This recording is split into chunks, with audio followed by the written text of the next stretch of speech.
जय हिंद बच्चों, आप सभी का हमारे YouTube चैनल में फिर से स्वागत है। तो दोस्तों, हम लोग प्रिंसिपल्स ऑफ मैनेजमेंट चैप्टर जो है पढ़ना चालू कर दिए थे, जिसमें कि हम लोग हेनरी फ्यूल्स के प्रिंसिपल पढ़ रहे हैं दोस्तों। तो इस लेक्चर में और आगे के प्रिंसिपल्स हम लोग कंटिन्यू करने वाले हैं। बने रहिएगा दोस्तों। चलो वीडियो को शुरू करते हैं।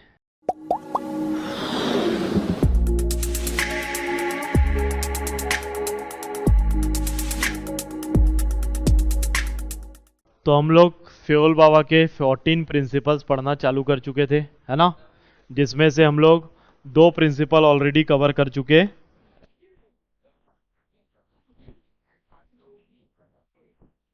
है ना, division of work and authority and responsibility. तो डिवीजन ऑफ वर्क, कौन बताएगा डिवीजन ऑफ वर्क क्या होता है? डिवीजन ऑफ वर्क मतलब क्या करना है?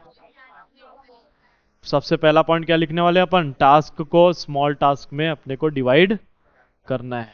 फिर उसके बाद सेकंड पॉइंट क्या है? एक ही पर्सन को होल टास्क अपन लोग दे सकते हैं क्या? नहीं, असाइन नहीं कर सकते हैं हम लोग। जो है अलग अलग जो स्मॉल टास्क हैं, अलग अलग पर्सन को उसके क्वालिफिकेशन, एक्सपीरियंस और कैपेबिलिटी के हिसाब से वर्क को असाइन करना पड़ेगा। क्लियर है पिक्चर? फिर इसके बाद थर्ड पॉइंट जो है, अगर एक ही काम जो है रिपीटेटिव करेगा कोई, तो उस पर वो एक्सपर्ट हो जाता है और क्या हो जाता है? स्पेशलाइज हो जाता है। क्या हो जाता है? स्पेशलाइज हो जाता है। ठीक है, तो बताओ इसके पॉजिटिव इफेक्ट्स क्या आने वाले हैं? एफिशिएंसी, पहले जो है वर्क जो है एफिशिएंटली कंप्लीट होगा। दूसरा जो है स्पेशलाइजेशन, क्या हो जाएगा? स्पेशलाइजेशन। नेगेटिव इम्पैक्ट मतलब अगर कॉन्सिक्वेंसेस जो है, अगर आप इसको फॉलो नहीं किए तो आपके बिजनेस में क्या सफर करने वाले हो आप? डुप्लीकेशन ऑफ वर्क और एफिशिएंसी नहीं रहने वाली है। तीसरा पॉइंट क्या है? स्पेशलाइजेशन नहीं हो पाएगा। तो पहला डिवीजन ऑफ वर्क के बारे में हम लोग पढ़े थे, ठीक है। अथॉरिटी एंड रिस्पॉन्सिबिलिटी, तो क्या बोले fuel Baba? Authority and responsibility should be balanced, है ना। अगर एक्सेस, अगर आपका अथॉरिटी हो जाए, पहला पॉइंट क्या लिखा है वहां पे?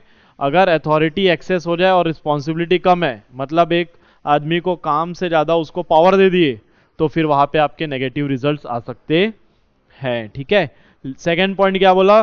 कि अगर रिस्पॉन्सिबिलिटी ज्यादा है, क्या है? रिस्पॉन्सिबिलिटी ज्यादा है और पावर कम है, तो उसका वो क्या कर, सॉरी, वो डिले हो जाएगा काम में। क्या हो जाएगा? Delay in completion of work. समझ में आ रहा है क्या? इसीलिए फ्यूल बाबा क्या बोले? दोनों को बैलेंस रखना है। समझ में आ रहा है क्या? तो देखते हैं आगे क्या है। थर्ड पॉइंट डिसिप्लिन था ना।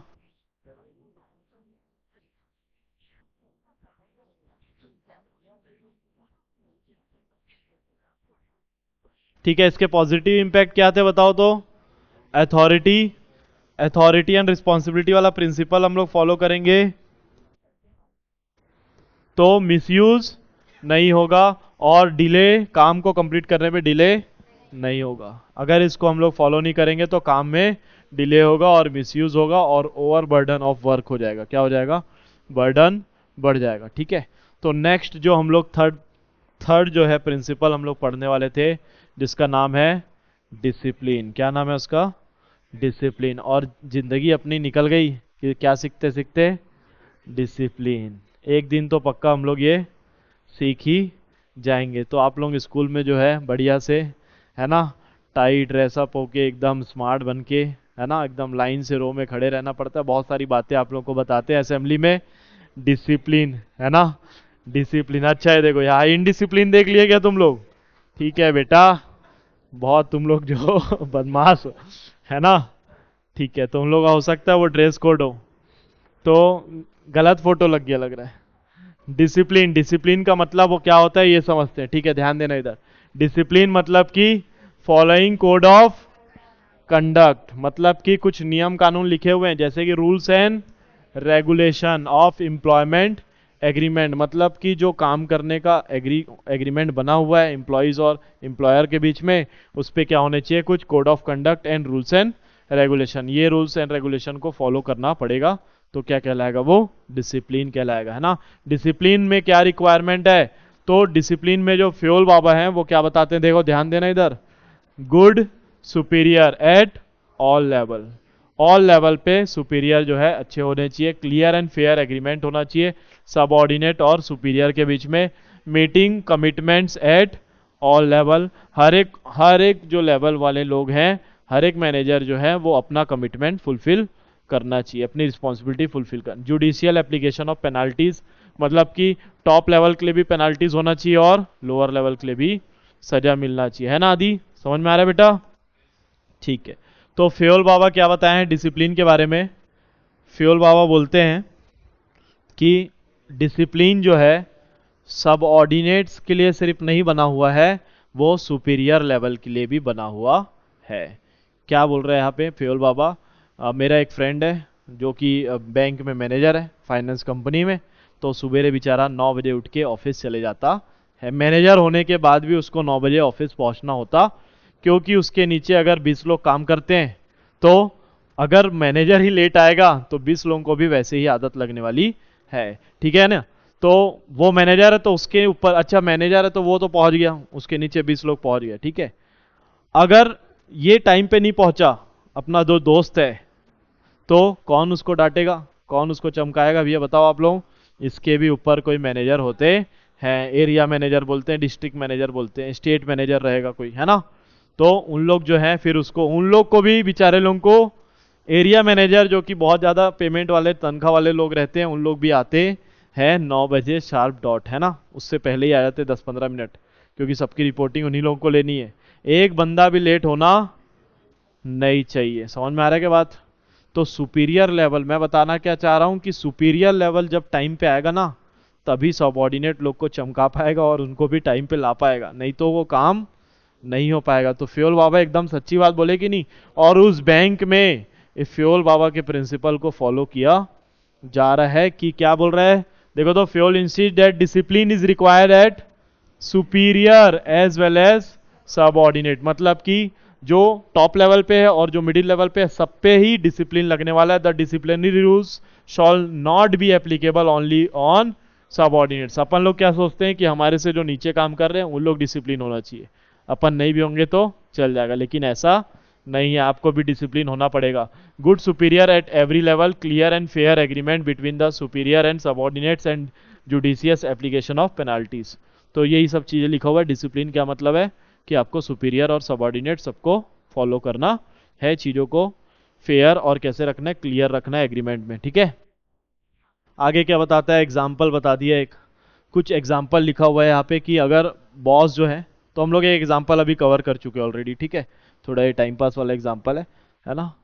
दूसरा देखते हैं, positive effect of this principle. क्या है ये positive effect of this principle? Discipline में रहने से क्या होगा बताओ आप ही लोग? हाँ, आप लोगों को तो काम जो है जल्दी होगा, सिस्टमेटिक वर्किंग, क्या हो जाएगा, चीजें एकदम सिस्टमेटिक होगी, चीजें बहुत स्मूथली काम होने वाला है। इंप्रूव एफिशिएंसी, आपका जो है एफिशिएंसी बढ़ जाएगा। एफिशिएंसी का मतलब आप लोग जानते हैं ना सब लोग, एफिशिएंसी मतलब कम पैसों में ज्यादा रिजल्ट लेके आना, है ना, कम रिसोर्सेज में आप अच्छे से अच्छा काम करोगे, है ना, कम में बम, एकदम सही बात है, ठीक है। कॉन्सिक्वेंसेज, तो बाबा जी क्या बताए, अगर इसको फॉलो नहीं करोगे तो क्या होगा? तो ये 2 पॉइंट को तो रिपीट मार देंगे ना हम लोग, क्या हो जाएगा, डिसऑर्डर, कंफ्यूजन एंड क्योस। क्या हो जाएगा, डिसऑर्डर, कंफ्यूजन एंड क्योस, है ना। कौन है ये चाओस वाला? हाँ ठीक है ठीक है, तो कंफ्यूजन हो जाएंगे, वेस्टेज हो जाएगा। अगर देखो मैं किसी को पेमेंट दे रहा हूं और वो आज एब्सेंट है, तो मेरा रिसोर्सेज जरूर वेस्ट हो रहा है, और वो इनडिसिप्लिन के कारण, भाई जेन्यून रीजन हो तो कोई दिक्कत नहीं है, अगर इनडिसिप्लिन के कारण कोई नहीं आ रहा है, मतलब मेरा रिसोर्सेज क्या हो रहा है, वेस्ट हो रहा है। बिल्कुल सही बात है कि नहीं? डिले हो जाएगा काम में, क्या हो रहा है, उसके एब्सेंस के कारण डिले हो रहा है काम में। समझ में आ रहा है सबको? तो डिसिप्लिन बहुत जरूरी है अगर काम को एफिशिएंटली करना है, सिस्टमेटिक करना है तो, ठीक है क्या? तो डिसिप्लिन के बारे में क्या बताया भैया फ्योल बाबा, बताओ डिसिप्लिन को रिपीट करो एक बार। डिसिप्लिन में क्या होता है, सबसे पहले code of conducts and rules and regulations, ठीक है।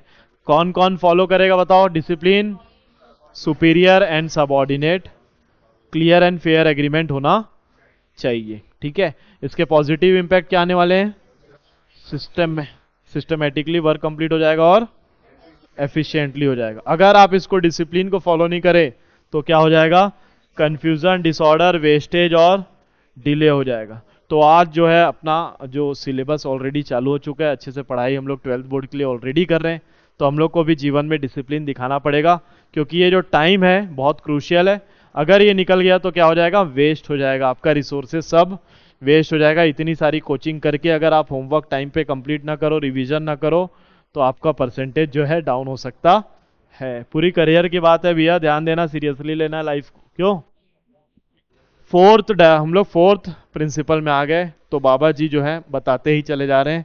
फोर्थ वाला पॉइंट क्या बता रहे हैं, unity of command. Unity of command के बारे में क्या लिखा हुआ है देखते हैं हम लोग।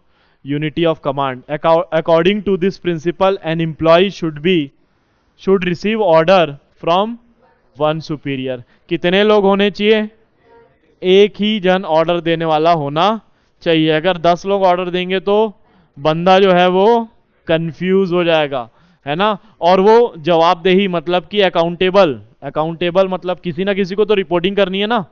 तो वो किसको रिपोर्टिंग करेगा, अगर 10 लोग आएंगे तो 10 के पास जाएगा क्या, काम छोड़ के चले जाएगा अगर 10 लोग ऑर्डर देंगे तो, है ना।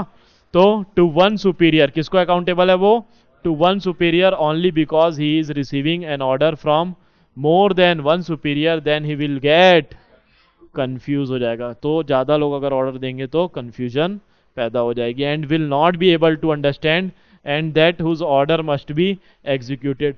किसका काम मैं पहले निपटाऊं, ये दिक्कत में जो एम्प्लॉय है वो पड़ जाएगा। समझ में आ रहा है सबको, क्योंकि बहुत सारे बॉसेस ऑर्डर दे रहे हैं। तो फ्योल बाबा क्या बोल दिए, एक ही जो सुपीरियर है वो ऑर्डर करो, ठीक है ना, ताकि कंफ्यूजन ना हो। फ्योल जो है क्या, इसको फील होता है बार बार कुछ कुछ, है ना। If this principle is violated, अगर कुछ दिक्कत हुआ, ये फॉलो नहीं किए तो क्या हो जाएगा बताए, अथॉरिटीज अंडरमाइंड, अथॉरिटी जो है अंडरमाइंड रह जाएगा। Discipline is fail, discipline fail हो जाएगा। थर्ड पॉइंट, ऑर्डर डिस्टर्ब्ड हो जाएगा, ऑर्डर का कोई महत्व नहीं रह जाएगा। एंड स्टेबिलिटी थ्रेटेंड, मतलब कि स्टेबिलिटी नहीं रहेगी, ठीक है। बहुत सारी चीजें बता रहे हैं। तो ये देखो बेचारा जो है एम्प्लॉय जो है बहुत दुख दर्द में आ जाएगा जीवन में, है ना। अगर उसको 10 लोग ऑर्डर देंगे तो वो काम थोड़ी ना करेगा, छुट्टी मार देगा, बोलेगा अरे वो सर का काम कर रहा था, उसको बोलेगा मैं वो वाले सर का काम कर रहा था, ठीक है। ऐसे ही हम लोग भी करेंगे लाइफ में। क्यों? Unity of command, unity of command. मजाक कर रहा हूं भाई, है ना, आप लोगों के लिए बोल रहा हूं, मेरे लिए थोड़ी ना है वो।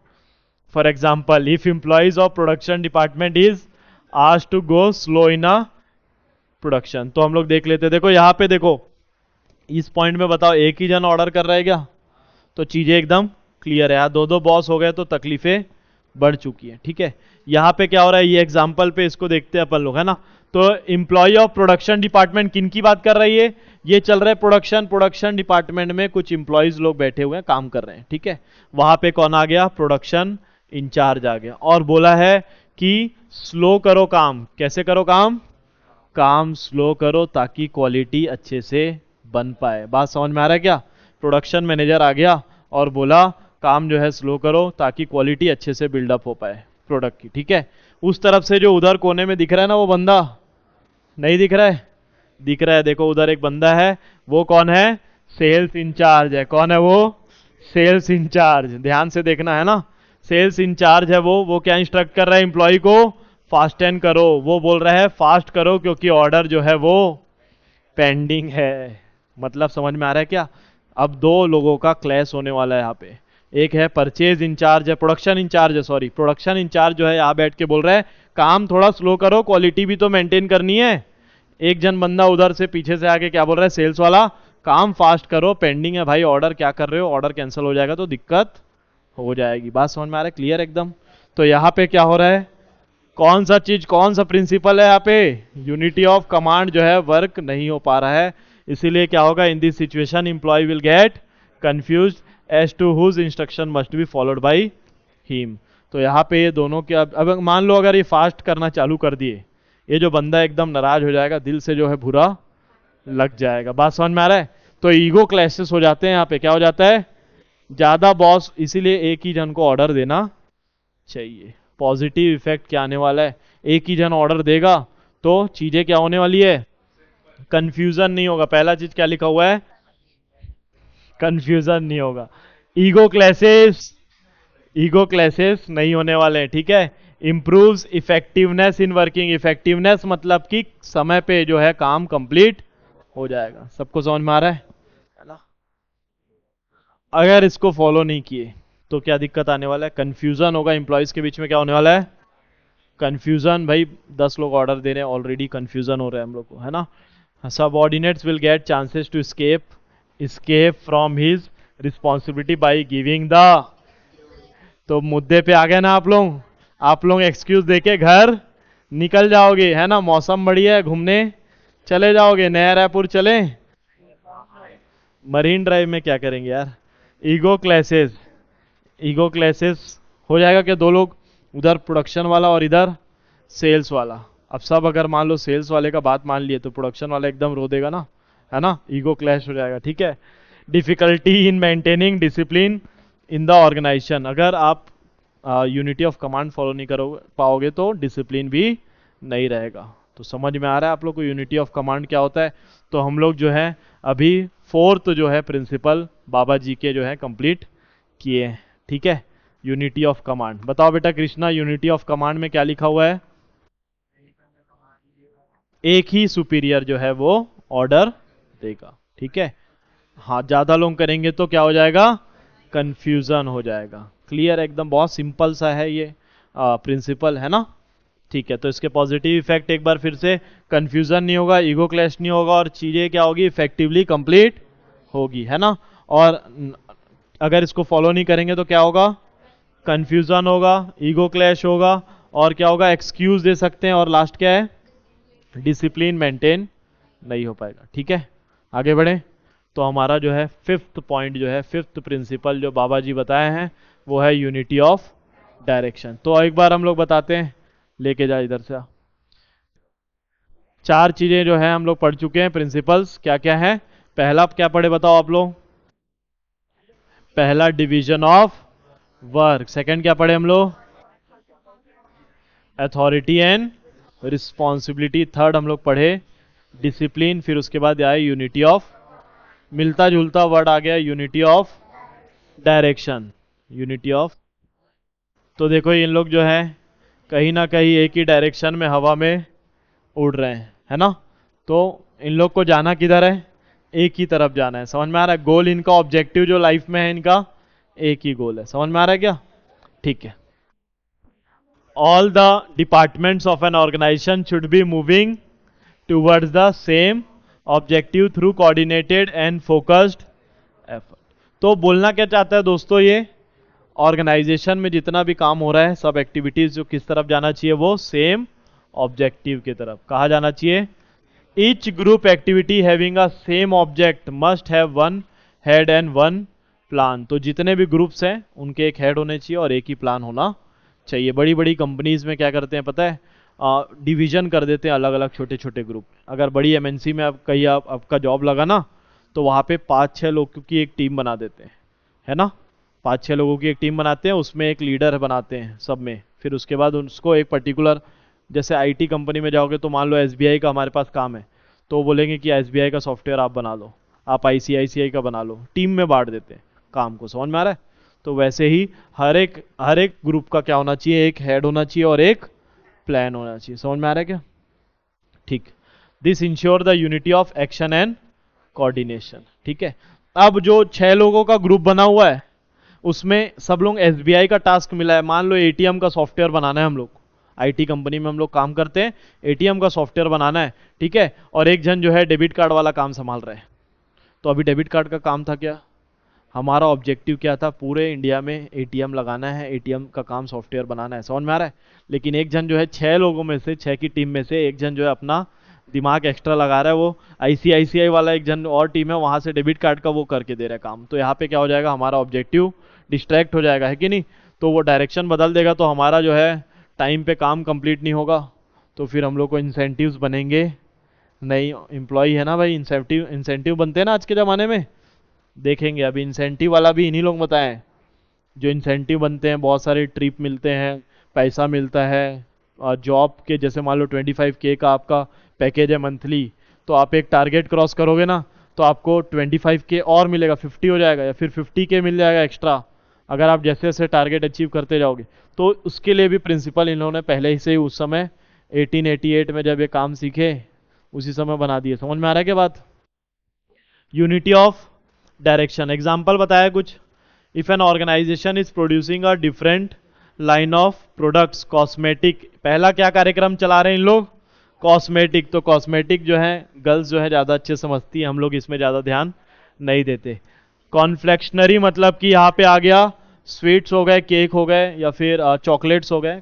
तो एक ही कंपनी जो है, एक कंपनी दो अलग अलग वैरायटी ऑफ गुड्स बना रही है, ठीक है। अब जो है यहाँ पे जो कॉस्मेटिक वाले डिपार्टमेंट के लोग हैं, इनको दो चार लोग को बुला के मैं अगर ये वाला काम दे दूं, स्वीट्स बनाने वाला और ये केक चॉकलेट बनाने वाला, तो वो क्या हो जाएगा? डायरेक्शन उनका बदल जाएगा और काम सही से हो नहीं पाएगा, क्योंकि उनको तो यही सब में मजा आ रहा है जीवन में, है ना। Each product has its own market, सबका अलग अलग मार्केट है क्या? And its own business environment. Each department should have its own in charge, plan and execution resources. सबका अलग अलग डिपार्टमेंट है, अलग अलग रिसोर्सेज है, अलग अलग एम्प्लॉई है, बिजनेस है, मार्केट, अब सब अलग अलग ही है ना। Each division must plan see target, every employee of that division must put his effort towards the achievement of plan for their division under the direction of one hand only, and on no account should the working of different department overlap। तो अलग अलग department बना देंगे, सब चीज़ अलग अलग कर देंगे, ओवरलैप नहीं करेंगे, ठीक है, सब अलग अलग काम चलेगा। तो बड़ी बड़ी कंपनीज जो होती है उनके बहुत सारे प्रोडक्ट होते हैं, जैसे पीएनजी नाम की एक कंपनी, आप लोग सर्च करना, आपके घर में बहुत सारे प्रोडक्ट उनके आते होंगे, है ना। पॉजिटिव पीएनजी नाम की एक कंपनी है, देखना। Positive effects of this principle, तो क्या होने वाला है भैया? डायरेक्शन, अगर सब लोग एक ही डायरेक्शन में, सेल्स बढ़ाना है, हमारा पूरे कंपनी का गोल है सेल बढ़ाना है, तो अपन लोग सब सेल बढ़ाने के ऊपर ही काम कर रहे हैं। तो क्या होगा? Achievement of organization goal, efforts of all the employees get unified towards the one direction only, तो सबका एफर्ट एक तरफ ही चले जाएगा। And no overlapping of activities, overlapping नहीं होने वाला है, ठीक है। तो एक जन क्वालिटी की बात कर रहा है, हम लोग उस पर ध्यान, उसका ईगो भले क्लैश हो जाए। समझ में आ रहा है क्या बात, है ना। तो फिर उसके बाद कॉन्सिक्वेंसेस क्या बताए हैं भैया बाबा जी हमको? अगर इसको फॉलो नहीं किए, एक जन कुछ सेल संभाल रहा है, एक जन प्रोडक्शन, एक जन परचेज में ध्यान दे रहा है, एक जन मार्केटिंग में, और कोई भी जो है सेल्स जो मेन टारगेट बनाया उस पर ध्यान नहीं दे रहा है, तो क्या दिक्कत होगा? Lack of coordination. पहला चीज तो आपके बीच में कोऑर्डिनेशन नहीं है। Wastage of efforts and resources, तो सबका जो टाइम है और समय जो है सब रिसोर्सेज वेस्ट हो जाएगा। लास्ट क्या है? गोल्स जो है आप अचीव नहीं कर पाओगे। समझ में आ रहा है क्या सबको? ठीक है। तो यूनिटी ऑफ डायरेक्शन क्या है? ये यूनिटी ऑफ, बहुत सारे जो हैं हमारे फ्यूल बाबा बहुत सारे क्या बताएं? प्रिंसिपल्स बताएं, ठीक है।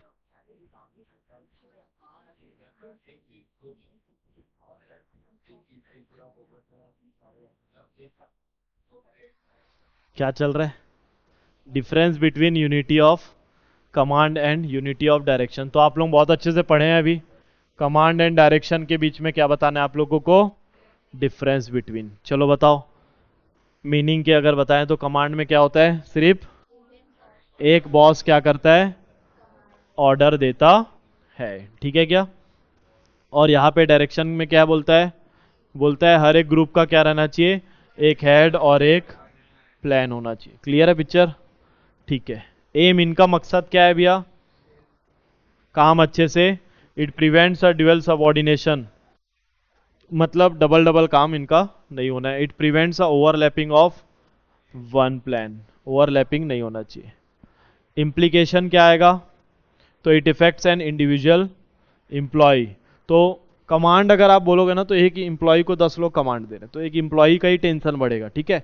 लेकिन अगर डायरेक्शन की बात करें ना, तो पूरी की पूरी ऑर्गेनाइजेशन जो है डिस्टर्ब हो जाएगी। समझ में आ रहा है क्या? तो ये ज़्यादा यूनिटी ऑफ डायरेक्शन ज़्यादा इंपॉर्टेंट है कमांड से, ठीक है।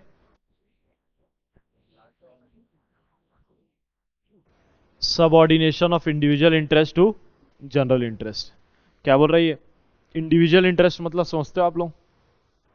मतलब एक बंदे, हाँ, एक पर्सन की जो है इंडिविजुअल इंटरेस्ट क्या है? तो हो सकता है भैया हमको फैमिली चलाना है, हमको क्या चाहिए? सैलरी चाहिए। क्या चाहिए? सैलरी चाहिए। बाजू वाला अगर बाजू वाली कंपनी अपने से अपने को ज़्यादा सैलरी देगी तो अपन बाजू वाली कंपनी में चले जाएंगे। अपने को क्या मतलब है यार, है ना, पैसे से मतलब है हम लोग, क्योंकि हमारा क्या है, इंडिविजुअल इंटरेस्ट। लेकिन हमको ये, हम एज अ ऑर्गेनाइजेशन की अगर बात करें तो ये जितने भी हमारे पास एम्प्लॉयज़ है सबके इंडिविजुअल इंटरेस्ट है, उनको फुलफिल करके हम लोग को सबको कहाँ लेके जाना है, उनको जनरल इंटरेस्ट में, मतलब कि एक ऑर्गेनाइजेशन गोल की ओर लेके जाना है। तो सबके मन में ये होना चाहिए कि हमको भाई इस कंपनी के लिए काम करना है, वो भी मन लगा के। समझ में आ रहा है क्या? तो आप लोगों का सबका जनरल इंटरेस्ट क्या है पता है? सबका इंडिविजुअल तो है ही, लेकिन अगर क्लास 12th में हो तो आपका बोर्ड एग्जाम जो है आप लोग का जनरल इंटरेस्ट है कि नहीं? क्योंकि आप लोगों को सबको बोर्ड एग्जाम अपियर करना है इस साल, करना है कि नहीं करना है, और अच्छे मार्क्स लेके आने हैं। According to this principle the interest of organisation, किसकी बात कर रही है? Interest of organisation must supersede the interest of individual और एम्प्लॉयज। मतलब ऑर्गेनाइजेशन का इंटरेस्ट जो है इंडिविजुअल एम्प्लॉयज को खत्म करने का है। समझ में आ रहा है क्या बोल रहा है? इस प्रिंसिपल में क्या करना है, एक अगर इंडिविजुअल का इंटरेस्ट है तो ऑर्गेनाइजेशन इंटरेस्ट इतना होना चाहिए कि उसको वो खत्म कर दे, इंडिविजुअल इंटरेस्ट को। इंडिविजुअल इंटरेस्ट कंपनी में होना ही नहीं चाहिए। समझ में आ रहा है सबको, है ना? क्या है sir?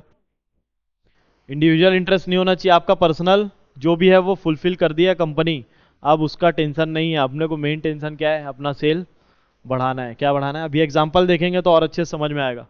In the organization all the employees are working with some objectives and there is always an objective of organization. तो बहुत सारे एम्प्लॉयज हैं, उन लोग का क्या ऑब्जेक्टिव है? सबके पास कुछ ना कुछ ऑब्जेक्टिव है।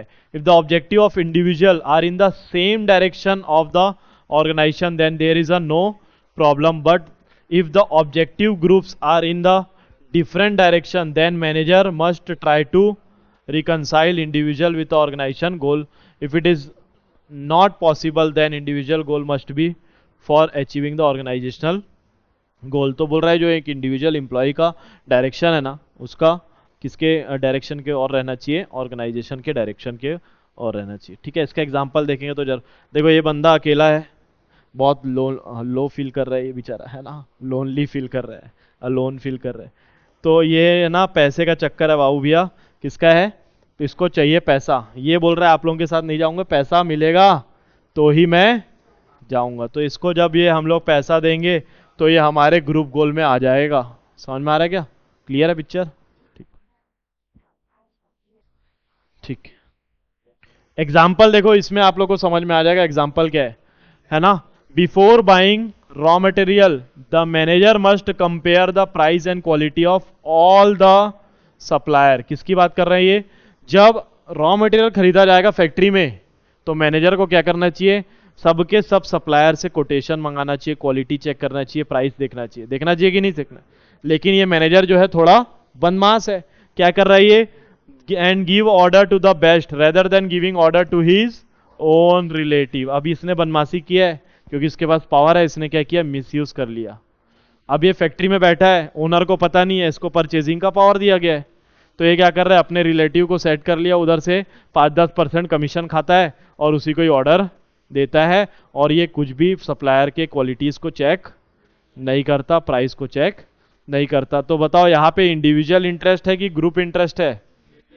इंडिविजुअल इंटरेस्ट है। और अगर ये इंडिविजुअल इंटरेस्ट के चक्कर में हमारे कंपनी का बहुत ज्यादा नुकसान हो रहा है तो इंडिविजुअल इंटरेस्ट क्या होना चाहिए? वहां पे नहीं होना चाहिए। कहा इंडिविजुअल इंटरेस्ट को क्या करना है? कंपनी को खत्म करना है। ठीक है, positive effects of this principle. तो अगर जब हम लोग इंडिविजुअल इंटरेस्ट खत्म कर देंगे एकदम, मतलब दिलो जान से जो है भाई जो है अपने कंपनी के ऑब्जेक्टिव्स के ओर बढ़ जाएगा, तो क्या इंपैक्ट आने वाला है? अचीवमेंट ऑफ ऑर्गेनाइजेशन गोल, है ना? तो ये हर जगह आ सकता है, कहीं भी लिख सकते हो आप ये point, achievement of organization goal, coordination between the individual and, तो एक जो है कोऑर्डिनेशन बन जाएगा इंडिविजुअल एंड ऑर्गेनाइजेशन गोल। अगर इसको फॉलो नहीं किए तो क्या दिक्कत आएगी? Know achievement. तो अगर आपका दिमाग काम नहीं कर रहा है तो ये सब लिख सकते हो, है ना? बहुत बेसिक पॉइंट्स है, रिपीटेटिव पॉइंट्स है। ठीक है, even employees will also suffer in a long run. अब ये क्या बता रहा है? लॉन्ग रन में जो अपने रिलेटिव को ऑर्डर दे रहा था ना, मस्ती चल रहा था उसके जीवन में, अब क्या है? उसकी पोस्ट अच्छी है, 2-2.5 लाख रुपए महीना कमा रहा है वो, बड़े पोस्ट में तभी तो ऑर्डर दे रहा है ना, ऊपर से और कमीशन भी कमाता है। लेकिन क्या हो गया, अब जो है कंपनी के और भी जो बड़े मैनेजर्स हैं टॉप लेवल, उनको पता चल गया, गई नौकरी। नौकरी तो गई, प्लस हो सकता है उसके ऊपर कुछ केस भी ठोक दिए, प्लस दूसरा चीज और क्या है, बाकी जो कंपनीज है ना, वो जहां भी जाता है वहां पे भी बोल दिए ये जो है डिफाल्टर आदमी है, इसको जो है काम देने का नहीं है, पूरा जो है गुडविल उसका खत्म कर दिया। अब 2.5 लाख रुपए की नौकरी के भी वांदे लग गए हैं। समझ में आ रहा है क्या? तो लॉन्ग रन में जो है इसका नुकसान होगा, और कंपनी का बार बार कोई कंटिन्यू जो है नुकसान करता है तो कंपनी आगे जाके लॉस मेकिंग हो जाती है, और उसकी जॉब तो जाने ही वाली है, साथ साथ बाकी लोगों की भी चले जाती है। समझ में आ रहा है क्या? तो कंपनी के साथ, जिस कंपनी के साथ आप लोग जुड़ोगे, ईमानदार रहना है भैया हम लोग को, है ना? ठीक है। तो आज का जो है हम लोग का लास्ट क्या है, ये प्रिंसिपल है। लास्ट प्रिंसिपल हम लोग पढ़ने वाले हैं, रेमुनरेशन ऑफ पर्सन। तो remuneration of person,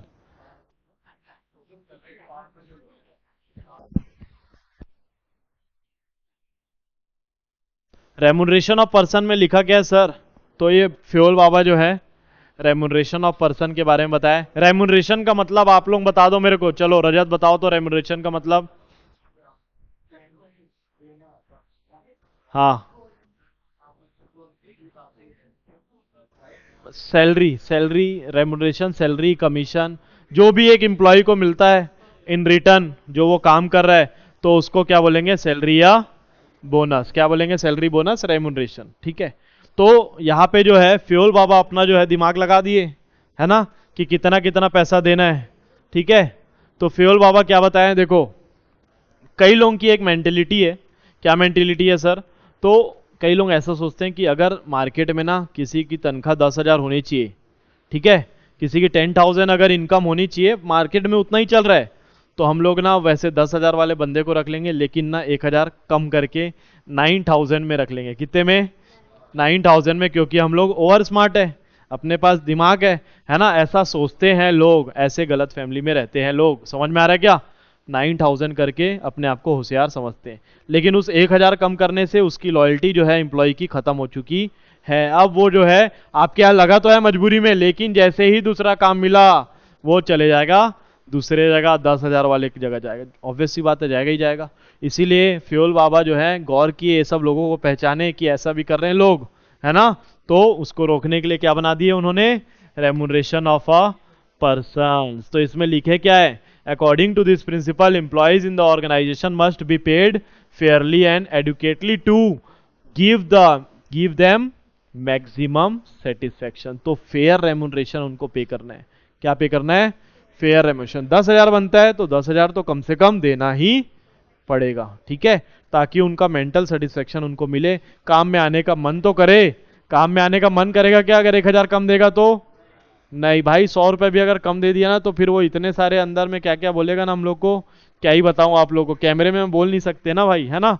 the employee should be paid fair wages. किसी के साथ भी 100 रुपए का भी धोखाधड़ी कभी नहीं करना है ना। 100 रुपए से हम लोग कोई बहुत बड़ा चीज थोड़ी ना लेके जाने वाले, है ना। The employee should be paid for the employee should be paid fair wages and salary which would give at least a reasonable standard of living. तो भैया कम से कम, अच्छा आप लोग जो है आज के जमाने में आप पे कर रहे हो 3,000 रुपीज मंथ का, कितना पे कर रहे हो? तो बताओ वो कितना किराया देगा, कितना खाना खाएगा, और कितना अपने बच्चों को पढ़ाएगा? बात समझ में आ रहा है क्या? 3,000 रुपीज में कुछ होने वाला है क्या? स्टैंडर्ड एक लिविंग मतलब कुछ हो पाएगा? सांस लेंगे तो 3,000 रुपए खत्म हो जाएगा। बात समझ में आ रहा है ना? 3,000 रुपए की कोई इज्जत नहीं है। तो कम से कम उसको इतना पैसा पे करना है कि वो रीजनेबल स्टैंडर्ड ऑफ लिविंग अपना मेंटेन कर पाए। At the same time it should be with in the paying capacity of the company. अब ये क्या बात बोल दिया? आप अपना हालत तो पहले देख लो, आप काम में तो रख रहे हो, लेकिन आपके पास खुद के पास क्या नहीं है, पैसे नहीं है ना। आप अब एक एग्जांपल ले रहा हूं, 10,000 एक बंदा कमा रहा है, कितना? 10,000, है ना। और वो 10,000 अपने बिजनेस में कमाता है, और वो 4,000 रुपए का, 5,000 रुपए का क्या रखा हुआ है, एक एम्प्लॉय रखा हुआ है। तो ऐसे काम चलेगा क्या? हाँ, ऐसे हो सकता है क्या? उसकी अभी खुद की हैसियत नहीं है कि इम्प्लॉय रख पाए, वो खुद ही एक इम्प्लॉय टाइप का काम कर रहा है और वो जो सामने वाले को काम पे रख रहा है। तो पहले अपना कैपेसिटी आप चेक कर लो कि आप पेमेंट कर पाओगे कि नहीं। Remuneration should be just and equable. This will be ensure a congenial relation between the worker and management. The fair wages is determined according. अच्छा, फेयर वेजेस कैसे मिलेगा भैया? क्या फेयर वेजेस है? आप लोगों को पता है क्या फेयर वेजेस क्या है? तो पहला चीज क्या देखना पड़ेगा हमको, capacity, financial capacity of the concern, मतलब कि कंपनी का क्या फाइनेंशियल कैपेसिटी है. समझ में आ रहा है क्या बात? कितनी आपकी हैसियत है, पहले अपने आप को चेक कर लो कि 1 लाख कमाते हो तो 10,000 तनख्वाह दे पाएंगे, 20,000 दे पाएंगे. समझ में आ रहा है? आप अपनी कैपेसिटी देखो. Second, by keeping in the mind the minimum wages act of government. तो गवर्नमेंट के कुछ नियम कानून बने हुए हैं, है ना. लेबर्स एक्ट में लिखा हुआ है कुछ 6,000 समथिंग कुछ मिनिमम वेजेस पर मंथ अपने को देना ही पड़ता है. तो उसको आप वायलेट नहीं कर सकते, आप उसको क्या करना पड़ेगा, पेमेंट करना पड़ेगा. The wages salary paid by the. अच्छा, अब कॉम्पिटिटर लोगों को भी देखना पड़ेगा क्या? बिल्कुल, क्योंकि बाजू वाला अगर 15,000 दे रहा है और अपन 10 दे रहे हैं तो फिर वो हमारे पास रुकेगा नहीं. आप लोग थोड़ा रुकोगे? हाँ. तो क्या होने वाला है भैया, 15,000 अगर कॉम्पिटिटर 15,000 पे कर रहा है, कितना दे रहा है, 15,000 पे कर रहा है और हम लोग 10 दे रहे हैं, तो फिर वो फेयर वेजेस नहीं कहलाता. फेयर वेजेस के 3 पॉइंट बताओ फटाक से आप लोग. पहला फाइनेंशियल कैपेसिटी, दूसरा minimum wages act of government, तीसरा क्या है, कॉम्पिटिटर कितना पे करता है. ठीक है क्या? केस स्टडी में आ सकता है, ध्यान देना. फॉर एग्जाम्पल, एग्जाम्पल क्या बोल रहा है, अगर आप ज्यादा प्रॉफिट कमा रहे हो, क्या कमा रहे हो आप, अगर आपके ऑर्गेनाइजेशन क्या कर रहा है, प्रॉफिट जो है ज्यादा कमा रहा है, जरूरत से ज्यादा कमा लियोगे सर, नहीं अभी नहीं कमाए बेटा, कमाएंगे तब बांटेंगे. Then apart from giving a extra profit to share holder and owner, some part of profit must be given to employees also in a form of bonus. अगर आप जरूरत से ज्यादा पैसा कमा लियो तो शेयर होल्डर और ओनर को तो मिलना ही है, साथ ही साथ आपको किसको पैसा देना चाहिए, अपने एम्प्लॉयज को as an in form of bonus आपको पैसा पे करना चाहिए. तो फिर उसको भी मजा आता है, हाँ यार इस महीने जो है ना अपन लोग काम किए हैं कंपनी के लिए, तो हमको भी एक्स्ट्रा कुछ 5-10 हजार रुपए मिला हुआ है ना. तो बड़ी बड़ी कंपनीज आजकल जो है ना ट्रिप बना दिए हैं, क्या बना दिए हैं, टूर पैकेज बना दिए. जो ये टारगेट क्रॉस किया उसको जो है बाली फ्री, उसको यूरोप पेरिस फ्री, उसको दुबई का जो है पैकेज फ्री. तो अगर बात समझ लो, अगर मैं कहीं जॉब कर रहा हूँ और मेरे को दुबई का पैकेज मिल सकता है क्योंकि मैं उस टारगेट को कंप्लीट करते ही रहता हूँ, तो फिर क्या है भाई, फॉर्म में आ जाएगा ना, है ना. फिर क्या है, फिर वो टारगेट जो है कंप्लीट होने वाला ही है, क्योंकि अपन लोग को कहा जाना है, दुबई जाना है. तो ये क्या है, प्रॉफिट जो आप कमाते हो ना उसको एम्प्लॉयज को भी बांटना, इज्जत से बोल रहा हूं, है ना. समझ में आ रहा है? This will encourage and motivate to put more efforts and increase the profit of company. तो फिर वो बंदे लोग जो है अपने क्या करेंगे, अच्छे से काम करेंगे और हम लोग को ज्यादा प्रॉफिट मिलेगा. क्लियर है पिक्चर? बंदे लोग को फोन लगाओ. ये सब बातें मत किया करो क्लास के बीच में, है ना. बाकी लोग शायद छत्तीसगढ़ के बाहर वाले जानते हैं कि नहीं जानते हैं. Positive effect of this principle. तो फेयर वेजेस देंगे तो भैया क्या होगा, वो ईमानदारी से काम करेगा, मोटिवेट हो जाएगा. क्या हो जाएगा, मोटिवेट. अब तो दुबई अपने को जाना ही है. Devotion and commitment of employees improve. तो डिवोशन और उसका कमिटमेंट भी इंप्रूव हो जाता है, क्योंकि उसको क्या मिलने वाला है भैया, fair remuneration. Fair remuneration. Consequences of fail, अगर इसको फॉलो नहीं करोगे तो क्या होगा, increase in turnover of employee. Sir ये टर्नओवर तो हम लोग सेल्स का सुने थे, ये एम्प्लॉयज का टर्नओवर मतलब कि एक आया फिर वो बाजू वाले के पास चले गया, फिर दूसरा आई वो भी चले गई, फिर तीसरा आया फिर चले गया. बात समझ में आ रहा है? आप लोगों के पास कोई भी जो है ईमानदारी से रहने वाला, टिकने वाला नहीं है, क्योंकि आप क्या काम करते हो, किसी का पैसा जो है आप खा लेते हो. तो आपका ग्रोथ तो मेरे ख्याल से होने वाला भी नहीं है. किसी का पैसा हक का मारना कभी नहीं चाहिए. Dissatisfaction and demotivation of the employee. समझ में आ रहा है क्या बात आप लोग को? क्लियर है पिक्चर? तो आज हम लोग जो है अब 5 जो है प्रिंसिपल्स बाबा के हैं जो कंप्लीट कर चुके हैं, है ना। टोटल हमारे प्रिंसिपल 7 कंप्लीट हो चुके हैं, आज के 5 और कल के 2। क्या क्या है एक बार आप लोग ही बताएंगे क्या क्या है? सबसे पहले डिवीजन ऑफ वर्क, सेकंड क्या पढ़े हम लोग? अथॉरिटी एंड रिस्पॉन्सिबिलिटी, थर्ड क्या था? डिसिप्लिन, फोर्थ क्या है? Unity of command, unity of direction. उसके बाद हम लोग क्या पढ़े? Individual interest to general interest. फिर अभी हम लोग क्या पढ़े?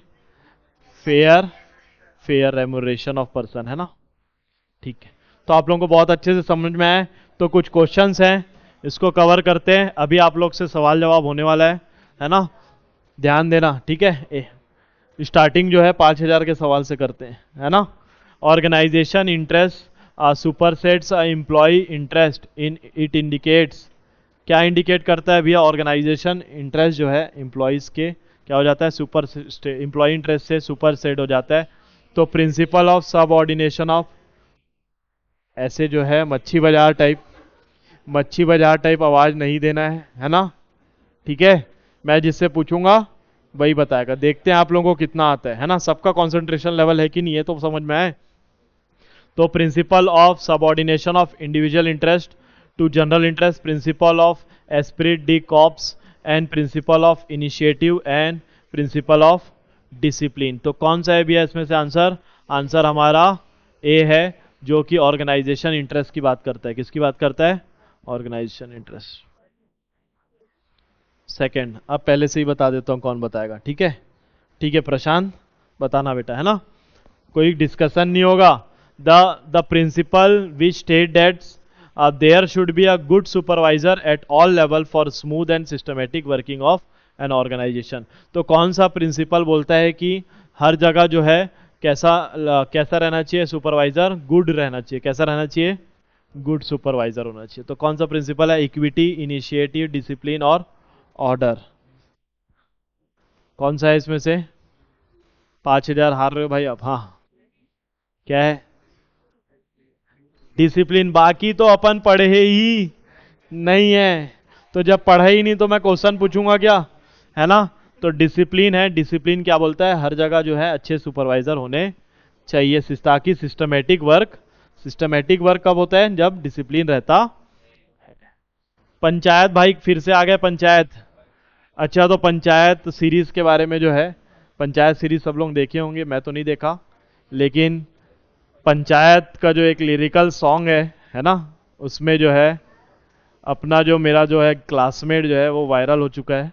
हाँ, 6 मिलियन या 7 मिलियन व्यूज आ चुके हैं उसके। वो एक गाना मतलब अपने से बनाया, और गाना गाता है, एक्चुअली सिंगर है वो, और उसका जो है रायपुर का ही है, वायरल हो चुका है वो पूरा। और अमेजॉन प्राइम और ये सब उसके में कमेंट वमेंट किए हैं। अपन देखेंगे कभी, उसको सुनेंगे। पलास लाइव उसका नाम है, आप लोग भी जरूर सुनिएगा वो गाना, है ना। पलास लाइव करके उसके इंस्टाग्राम करके गूगल में सर्च करोगे तो मिल जाएगा। तो वो एक गाना गाया है, लिरिकल सॉन्ग बोल रहे हैं उसको, पंचायत का। जो म्यूजिक आ रहा था ना उसके साथ एक गाना बस बनाया है, वायरल। बहुत दिन से मेहनत कर रहा है, एक दिन की मेहनत नहीं होती। बहुत सालों से मैं देख रहा हूँ उसको कि वो कहीं ना कहीं कोई कॉन्सर्ट में जाते रहता है, किसी के शादी में भी बेचारा गाना गाता है। कोई अपना रायपुर लोकल वाला जो है, रायपुर लोकल कुछ होता है ना इवेंट, उसमें भी वो गाना गाया हुआ है। मतलब बहुत अच्छा एंटरटेनिंग अपना पेज बना के रखा हुआ है, वेल मेंटेन्ड है। एक दिन तो उसको वायरल होना ही था, बस इत्तेफाक थी कि वो 2-4 दिन पहले हुआ है। Panchayat in our country have been given more power to decide and spend funds granted to them by the government for welfare of villages. Identify the principle of management highlighted in the statement. Panchayat क्या बोल रहा है? ये पंचायत बने हुए हैं क्या हमारे देश में? कंट्री में बहुत सारे विलेजेस हैं, उनको क्या देते हैं हम लोग? बहुत सारे पावर्स और फंड्स देते हैं। तो ये equity, centralization, decentralization, authority and responsibility और एस्पिरिट डी कॉप्स। बताओ क्या है ये? क्या है? अथॉरिटी एंड रिस्पॉन्सिबिलिटी है ये। मेरे को तो सेंट्रलाइजेशन डिसेंट्रलाइजेशन लग रहा है।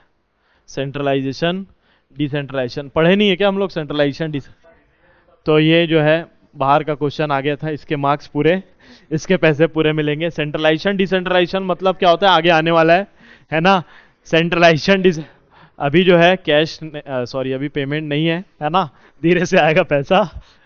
तो क्या बता रहा था मैं? सेंट्रलाइजेशन डिसेंट्रलाइजेशन मतलब कि जो पंचायत, मतलब अब देखो डायरेक्ट मोदी जी हर जी का पैसा देंगे क्या? नहीं देंगे। तो फंड जो है धीरे धीरे सबको बांटना पड़ेगा, पास ऑन होके कुछ पैसा तो आता होगा, हम लोग को ये उम्मीद है कि कुछ यहाँ तक बचता होगा, है ना? तो वो पंचायत में आता है वो फंड, और डिसेंट्रलाइजेशन और सेंट्रलाइजेशन वहां पे होता है। समझ में आ रहा है? बाद में समझेंगे उसको, ठीक है? तो ये वाला जवाब कौन देने वाला है? कृष्णा भाई बताने वाले हैं ना। The CEO of Radhe cycle private limited mister Kumar want to get a maximum output from the employees at a competitive cost. तो ये राधे कुमार भाई हैं, राधे साइकिल प्राइवेट लिमिटेड के सीईओ हैं। क्या चाहते हैं कि मैक्सिमम आउटपुट चाहते हैं और कॉम्पिटिटिव कॉस्ट पे।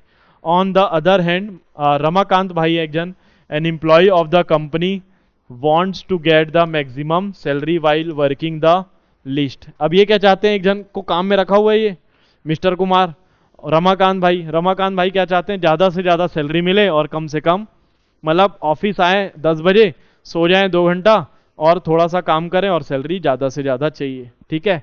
The principle of management given by fuel Baba being violated by Ramakant. कौन सा जो है रमाकांत जो है फॉलो नहीं कर रहे? बताओ। Remuneration, equity, discipline, subordination of individual interest to general interest. बताओ कौन सा है?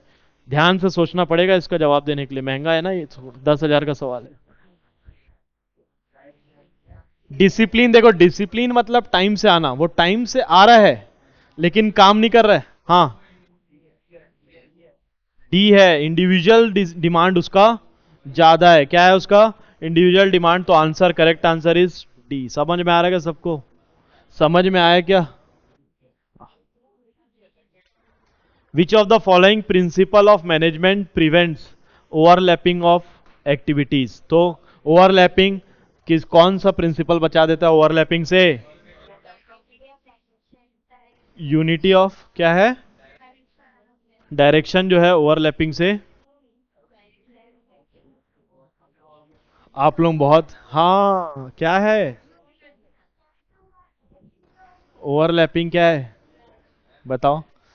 यूनिटी ऑफ डायरेक्शन है, यूनिटी ऑफ डायरेक्शन। कमांड में होता है डुप्लीकेशन ऑफ वर्क, है ना? ठीक है। तो होता है ऐसा, जब धीरे धीरे क्वेश्चन जो है 20,000 की ओर बढ़ेगा तो कंफ्यूजन तो होगा ही होगा, है कि नहीं?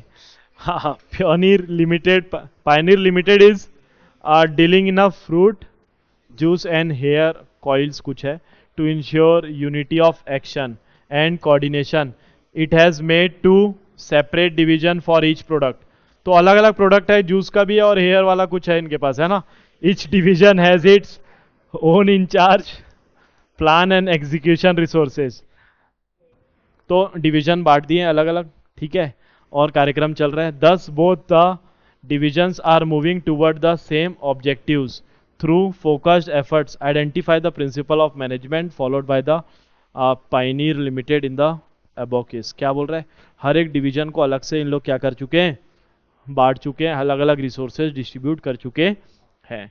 तो हम लोग ये पढ़े हुए हैं ऑलरेडी। हाँ,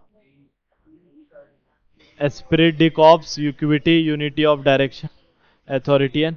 अच्छा, वो कुछ याद आ रहा है? कॉस्मेटिक और किसमें था वो? हाँ, यूनिटी ऑफ डायरेक्शन। तो आपको भाई उधर कॉस्मेटिक एरिया में नहीं जाना है, आपका जो काम है वही करना है। तो यहाँ पे क्या है? जो फ्रूट जूस वाला है वो अपना काम संभाले और वो हेयर कॉइल वाला अपना काम संभाले। यूनिटी ऑफ डायरेक्शन क्या है? यूनिटी ऑफ, सबको समझ में आ ही रहा होगा। 7 point, in delight ice cream limited. अच्छा, आइसक्रीम की बात हो रही है ना? तो खाना पड़ेगा आइसक्रीम तो एक ना एक दिन, है ना? ठीक है। Decision making authority is concentrated at the top level. ध्यान देना इधर। हाँ, डिसीजन मेकिंग अथॉरिटी कहाँ रहता है? लबीस, अब बताना बेटा, है ना? Decision making authority is concentrated at top level and no authority has been delegated among the subordinate. On the other hand, in tasty ice cream, ये क्या था? डिलाइट था, ये है Tasty. A big organization as compare to, उससे Delight से Tasty वाला जो है बहुत बड़ा है। Decision making authority is always delegated among the more than one person. तो क्या बता रहा है यहाँ पे, ये भी टॉपिक शायद हम लोग कवर नहीं किए हैं। आइडेंटिफाई द प्रिंसिपल, तो बोल रहा है कि एक बहुत बड़ा फर्म है जो कि अपने अथॉरिटीज़ को बांट के रखा हुआ है दूसरे इंडिविजुअल्स के, मतलब दूसरे एम्प्लॉयज़ को, क्योंकि वो बड़े फर्म में ऐसा करना ही पड़ता। अंबानी जी हर चीज़ नहीं संभाल सकते, है ना, तो वो दूसरे को काम देना ही पड़ता है, तो वो हो जाता है डिसेंट्रलाइजेशन। लेकिन छोटे दुकान में, छोटा सा ठेला है आइसक्रीम का, तो वहाँ पे इजिली आप खुद ही सेंट्रलाइज डिसीजन लेते हो, तो सेंट्रलाइजेशन एंड डिसेंट्रलाइज। पता नहीं, मेरे को ये दिमाग में था कि मैं सेंट्रलाइजेशन और डिसेंट्रलाइजेशन करा दिया, इसीलिए क्वेश्चन डाल दिया, कोई नहीं। Vidya sorry Vidya public school है ना, is a renowned school in Nagpur. The management recently appointed a new business studies teacher. अच्छा, तो ये स्कूल है, अपन भी बिजनेस स्टडी पढ़ रहे हैं, और यहाँ पे भी एक मैडम टीचर है, सॉरी कौन बोला उधर से मैडम, बहुत बदमाशी करो। हाँ, तो पता है मेरे को, श्वेता, श्वेता मेरे को पता था, इसीलिए बोला बेटा, ऐसा जानबूझ के नहीं निकला वो, है ना। Shweta to teach a class 11th-12th and gave her a monthly salary of 50,000 rupees, है ना। Shweta is not satisfied with it and said the salary is not just and equitable as per the amount of work required to be done by a business studies teacher. तो 50,000 में वो satisfied नहीं है। Other school in the city are paying 70। दूसरे school हैं, थोड़े hi fi school हैं, वो 70,000 दे रहे हैं, है ना, सेम 11th-12th के लिए। Name the principle of management that has been violated by the Vidya public school in the above. कौन सा है ये? Remuneration, remuneration of employees. तो बहुत सिंपल था ये क्वेश्चन, है ना। तो मैडम थी ना, मैडम थी ना, वो इंपॉर्टेंट है। When a superior does not fulfil the promise to raise the salary of workman on achievement of target effectively and efficiently, it is violation of. अगर एक सुपीरियर जो है, क्या बोला है, नॉट फुलफिल, क्या प्रॉमिस अपना फुलफिल नहीं किया, वादा किया लेकिन निभा नहीं रहा है ना, और वो टारगेट अचीव कर लिया। अपन बोले थे कि हम लोग अगर टारगेट अचीव करेंगे तो दुबई भेजेंगे हम लोग को, लेकिन उन लोग भेज रहे नहीं है, तो फिर बंदे लोग को फोन लगाओ, है ना। तो वायलेशन हो रहा है, किसका वायलेशन हो रहा है बताओ, डिसिप्लिन जा रहा है कि रेमुनरेशन? तो दोनों जा रहा है क्या यहाँ पे? हाँ, रेमुनरेशन में तो फेयर फेयर प्रॉमिस था, क्या फेयर चीजें देनी थी, और डिसिप्लिन मतलब आप चीजें बोल रहे हो और डिसिप्लिनली मेंटेन नहीं कर रहे, तो सिर्फ और सिर्फ क्या होने वाला है, डिसिप्लिन जाने वाला है। क्या रेमुनरेशन में सिर्फ किसकी बात कर रहा है? फेयर सैलरी की बात। आप एक्स्ट्रा दे रहे हो वो आपकी मस्ती है, क्योंकि आप टारगेट कंप्लीट कराने के लिए कर रहे हो। तो लास्ट क्या है? The principle of management given by Fayol which aims at preventing overlapping. Overlapping अभी कंप्लीट किए थे क्या? बताओ। Division, division of work, unity of command, unity of direction, order. बताओ। Unity of direction. तो ये सब चीज अगर एमसीक्यू में आ गया तो आप लोग को सबको खत्म करना है। तो बच्चों, आज का लेक्चर यहीं पे समाप्त हो रहा है। हम लोग फ्यूल बाबा के जो है प्रिंसिपल्स बहुत अच्छे से पढ़ रहे हैं, और बहुत मज़ा भी आ रहा होगा आप लोग को। अगर हमारे कंटेंट आपको अच्छा लग रहा है, आपको मज़ा आ रहा है पढ़ने में, तो हमारे चैनल को लाइक, शेयर और सब्सक्राइब जरूर करें दोस्तों, है ना। ज़्यादा से ज़्यादा कॉमर्स स्टूडेंट्स को ये शेयर किया जाए, ताकि जो है मुझे भी कुछ मोटिवेशन मिले। कमेंट सेक्शन में आप कमेंट करके कुछ भी डाउट मेरे से पूछ सकते हैं, है ना दोस्तों। तो ऐसे ही मिलते हैं हम लोग नेक्स्ट लेक्चर में। जय हिंद बच्चों।